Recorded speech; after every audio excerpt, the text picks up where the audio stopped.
हिंदुस्तान के सबसे बड़े दुश्मनों में से एक है लश्कर-ए-तैयबा का सरगना हाफिज सईद। इसी हाफिज सईद ने पहले मुंबई हमले की साजिश रची और इसी हाफिज सईद के संगठन लश्कर ने 22 अप्रैल को पहलगाम हमले को अंजाम दिलवाया। इसी लश्कर-ए-तैयबा का हेडक्वार्टर है पाकिस्तान के मुरीदके में। आपकी टीवी स्क्रीन पर इस वक्त उसी लश्कर के मुख्यालय की तस्वीरें हैं, जहां लोगों की भीड़ लगी हुई है ये देखने के लिए कि कैसे हिंदुस्तान ने आधी रात को आतंक के परखच्चे उड़ा दिए। लश्कर के इस हेडक्वार्टर के चारों तरफ कटीली तारों की घेराबंदी है और इसी मैदान में हाफिज सईद और उसके गुर्गे आतंक की ट्रेनिंग देने का काम करते थे। मुंबई हमले के गुनहगार कसाब को भी इसी मुरीदके में ट्रेनिंग दी गई थी, लेकिन मंगलवार की रात भारतीय सेना की कार्रवाई में मुरीदके में आतंकवादियों पर मौत की बारिश हो गई। मरकज ताइबा मुरीदके यह आईबी से 18 से 25 किलोमीटर दूरी पर है। 2008 के मुंबई हमले के आतंकी भी यहीं से प्रशिक्षित हुए थे। अजमल कसब और डेविड हेडली भी यहां ट्रेन हुए थे। मुरीदके में आतंक का यह अड्डा कितने आतंकवादियों की कब्रबाह बना है, इसका ठीक ठीक अंदाजा लगाना आसान नहीं है, लेकिन जो तस्वीरें सामने आई हैं वो बताती हैं कि आतंक के बड़े बड़े आकाओं को मिट्टी में मिलाया जा चुका है। खालिद मोहम्मद आलम नाम का लश्कर कमांडर इसी हेडक्वार्टर में मारा गया। मुरीदके के फुटबॉल स्टेडियम में दोपहर को आतंकवादियों का जनाजा निकाला गया, उनको दफना दिया गया। इस दौरान आतंकवादी और पाकिस्तानी सेना के गठजोड़ की तस्वीर देखने को मिली है। बड़ी संख्या में पाकिस्तानी फौज, पुलिस और आईएसआई के लोग लश्कर के आतंकवादियों के जनाजे में शामिल हुए।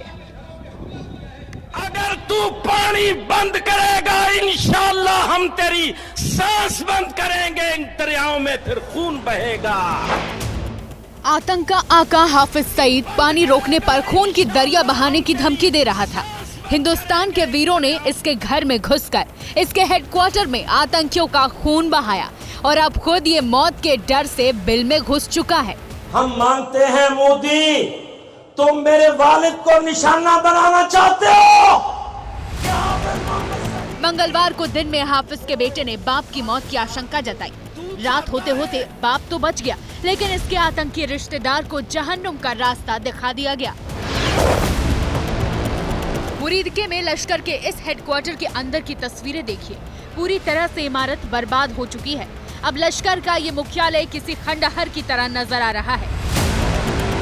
मोबाइल कैमरे से बनाई गई इन तस्वीरों में आप लश्कर के इस हेडक्वार्टर का हाल देख सकते हैं। यहाँ की दरों दीवारें चीख चीख कर कह रही हैं कि भारत ने बहुत बुरी तरीके से मारा है। भारत पाकिस्तान सीमा से सिर्फ 20-25 किलोमीटर दूर मुद्रके में हाफिज सईद का एक बड़ा सा साम्राज्य था। इस मुद्रके की आबादी लगभग 2.5 लाख है, लेकिन यहाँ पर सबसे बड़ा साम्राज्य हाफिज सईद का बना हुआ था, जो उसका पूरा ट्रेनिंग सेंटर था। उसके अलावा लश्कर का एक ऐसा कमांड स्टेशन था जहां पर भारत में आतंकियों को भेजते वक्त यहीं से ही सारी चीजों की देखरेख आतंकी संगठन लश्कर-ए-तैयबा करता था।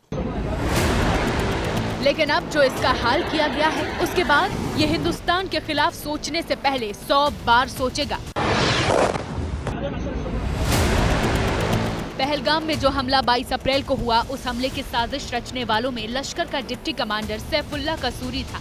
भाइयों, कश्मीर बहुत जल्द इंशाअल्लाह ला इलाहा इल्लल्लाह का कश्मीर बनने वाला। सैफुल्लाह ने हाफिज के बेटे तलहा के साथ मिलकर प्लानिंग की और फिर जैश, हमास, हिजबुल के साथ मिलकर आतंकी वारदात को अंजाम दिलवाया।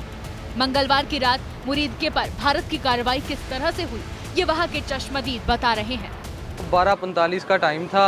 एक ड्रोन आया और सीधा वो उसकी थोड़ी सी हाइट ऊपर थी। उसके बाद 3 ड्रोन आए हैं। लोगों में खौफ और राज फैल गया। लोग बाहर खेत में चले गए थे, खुली जगह पे। बस इसी तरह ही रात गुजरी है, जागकर खौफ और राज।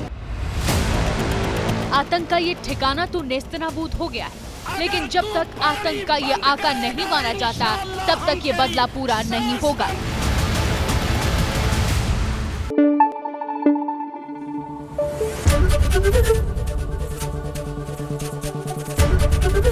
एबीपी न्यूज आपको रखे आगे।